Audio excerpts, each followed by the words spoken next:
जय मिथिला जय मैथिली पर प्रणाम सब गोटे के। भोला बाबा के मेहरबानी कही छी, सुने जाए जो गीत पसंद आवे लाइक सब्सक्राइब करबे। उतरही राजसाएला महादेव बैसी गेला गौड़ी के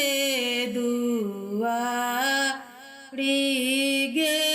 माई बैसी गेला गौड़ी के दुआरी गे माई बिख दैल बाहर भेली माए मनाइना लिया भिक्षा छोड़ू दुआरी गे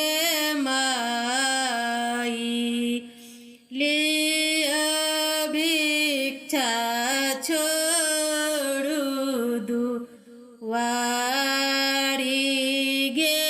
माई सोनो मनाइना भिक्षा हम नहीं लेबा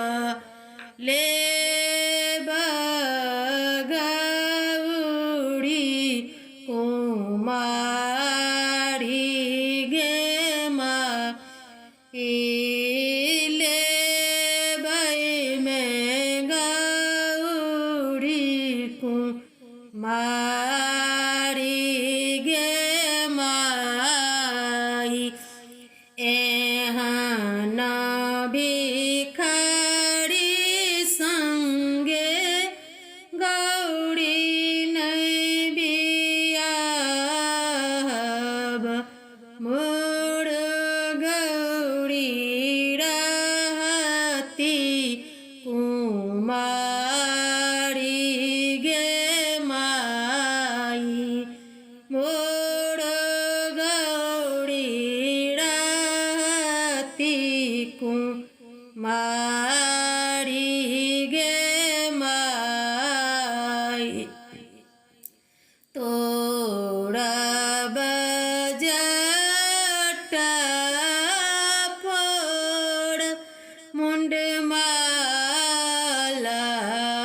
टूका ही करब मृग छाल गे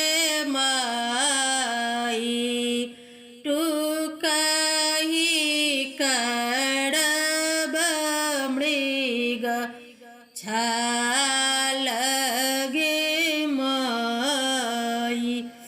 भनई विद्यापति सुनु हे मनाइना लिखल मेटल नहीं जाई गे माई लिखल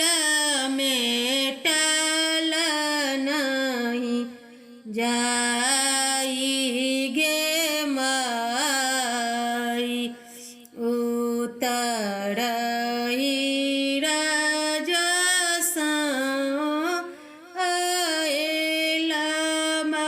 महादेव बैसी गेला गौड़ी के दुआरी